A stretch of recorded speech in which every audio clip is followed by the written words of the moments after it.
Okay, this is the second installment on how to read tarot. This is part 2.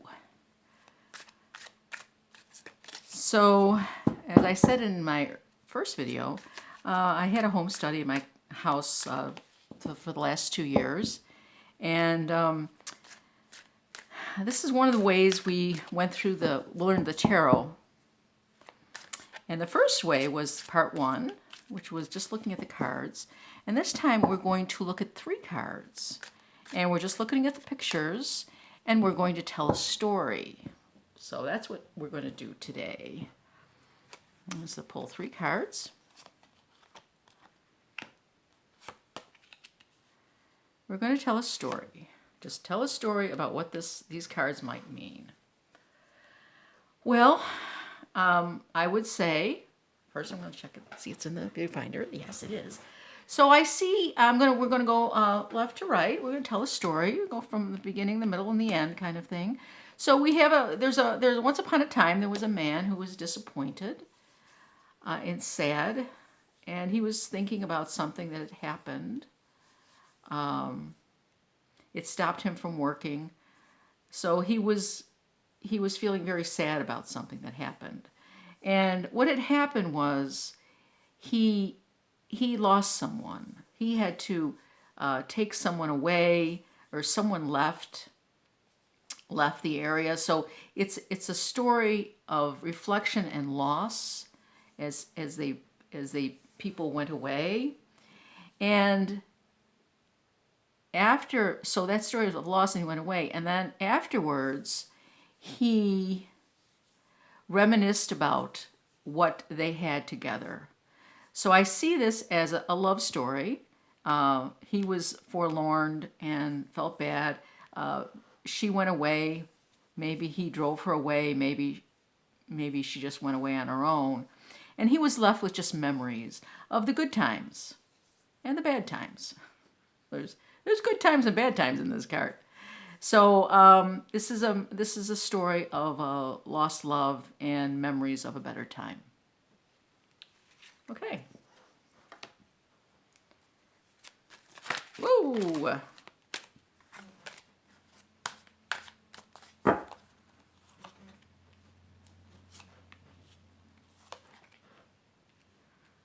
Okay, so left to right, we see a man here standing with a big stick. He's standing with a big stick. Looks like he's sort of pensive. He's looking at the stick, so there's something about the stick that's of interest to him. Now, this woman in the center is looking at this vase of some kind. And so both of these people are looking at something that intrigues them, these objects. And then here we have all these objects like that going in that direction. So once upon a time, there was a man who held a staff. I'm thinking, what are staffs for? They're for walking. Maybe he was about to go on a journey. Once upon a time, there was a man who was about to go on a journey. Okay, so that's sort of things I'm coming up with. There's no right or wrong. And he was going to see a queen. He was going to go see a queen who held a special container, like something like a treasure. So once upon a time, there was a man who was about to embark on a trip to meet a woman with a special container that held probably wishes or dreams. So he's going to go on a journey to a woman who had like a lantern, but it was a big vase, and she held his wishes and dreams. And after he saw her, his staffs, his dreams, his hopes multiplied. He got what he wished. Okay. So we're just telling a story. We're just being, whatever your mind comes up with. Once upon a time. One more.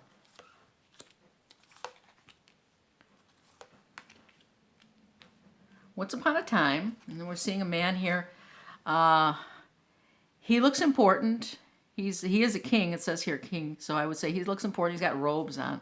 Once upon a time, there was a man who ruled his universe, and he was a king of his universe. And we have here the moon card. This is that moon card that's a little unusual. So he ruled his universe. But the universe wasn't what he thought it was. There was more to his universe than land and property and people. There was another part of his universe that was unusual and different, and he didn't understand that part of his universe. So his universe consisted of what was seen and what was unseen, not seen. And so he had to deal with this unseen world, but he didn't know what to do. And so subsequent to that, he did this. He did something here. He took his swords. He went away. But that's not the same gentleman as that, is it? So I'm thinking, here's this man, head of the universe, head of his world, his country, or whatever. He sees there's something going on beneath the surface. Oh, I see what he's doing. I know what it is now. He sees something's going on below the surface or behind the scenes, and its people are stealing from him. So he has to deal. This is what his concern is. He has this universe. There's something happening behind the scenes, and he's being robbed. People are stealing his riches. So you're just telling a story, okay? A very, very, very simple. You're just kind of trying to connect the cards in some kind of way. Okay, now what we're going to do is we're going to do something a little bit to the next step. Still going to read the cards. This time we're going to ask a question. So this next series of cards will be asking a question. We're doing the same thing. We're just looking at the pictures. So let's have a question in mind. A lot of your questions, you can ask a lot of different questions, but it's always good to start out a question with, what can I or how can I? How can I get the job I want? How can I get this job I want? How can I get this job I want? How can I get this job I want?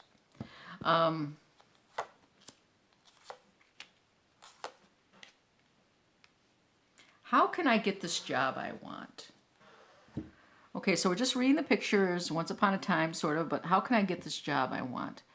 Well, I have to hold on to something. I have to have the desire to get it. I see this as kind of like go get it, kind of knock it over the head and bring it to you.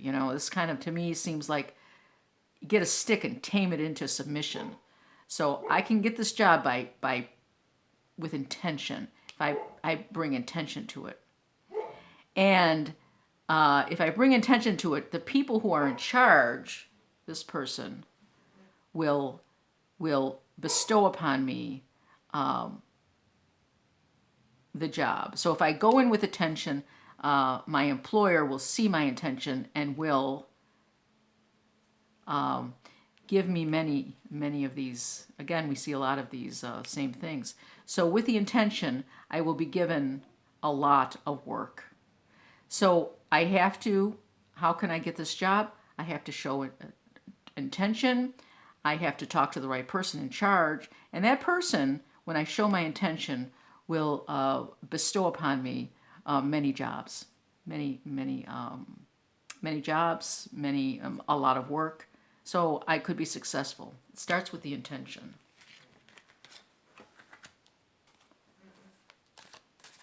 Again, we're just reading the cards, the pictures. We're not looking at anything else. And we're just coming up with our own meanings.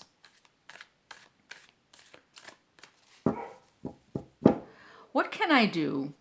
You can put the cards back in. What can I do to make my marriage better? What can I do to make my marriage better? What can I do to make my marriage better? Well, once upon a time, there was a person who worried about his marriage. He looks like he's worried. He's concerned. He's searching, and I would say he's searching. What can I do to make my marriage better? And here I am, wondering what I can do to make my marriage better. And one of the ways of making my marriage better is by celebrating, is by maybe going on a date or something, going on a date night. I can make my marriage better by celebrating in some kind of way. Maybe, like I said, going on a date night. And when you go on the date night, we will become a couple again. We will become, this is in front of a church. Of course, they don't look too happy, but they're in front of a church. Maybe that will, we will go from being impoverished to going to the church and becoming whole again. So, my answer is going on date night to redefine our relationship, going from sadness to a church situation where we will be happy. Again, what we're doing is being very playful with this. We'll do one more. Let's see. How can I or what can I?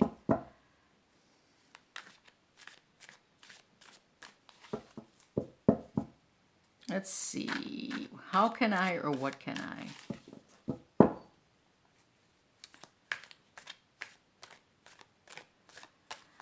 How can I help my child be successful in school?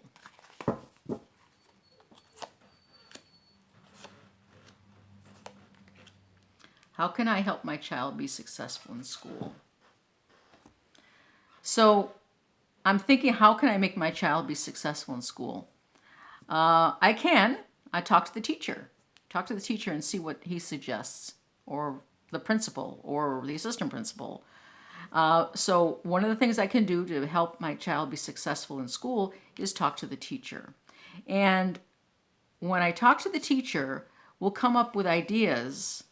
I see this as my child. I see this as, it looks like a young boy to me. And he'll give me ideas so I can help him at home with his work. Come up with some different projects that I can help him at home at work. And then we will, working together, because I'll be working with him, he'll be successful. Again, you see, we're just kind of looking at the pictures, and we're just kind of telling a little story, and we're answering the question. You're reading cards. Right now you're reading cards. You're reading them intuitively. You're asking a question. You're coming up with an answer. This is considered an open reading. A lot of times when you read tarot, what you will learn about is these cards have positions, but with an open reading, you just lay out the cards and you read them however you choose to. And so here we've read cards, we've asked questions and read cards. We've read them intuitively. We read them by looking at the pictures. So the next step for you to do, a fun step, is to start asking questions. Well, to start maybe just by putting 3 cards in a row and just giving a little story. And when you feel comfortable giving a story, and it can be outlandish, just so that there's a connection with the cards. You just connect the cards with a story, with a narrative. And then you go in and ask questions, and then answer the questions through the cards. So that's our second lesson in how to read cards, how to read tarot cards. I hope this has been helpful. Have a great day, and I'll see you for part 3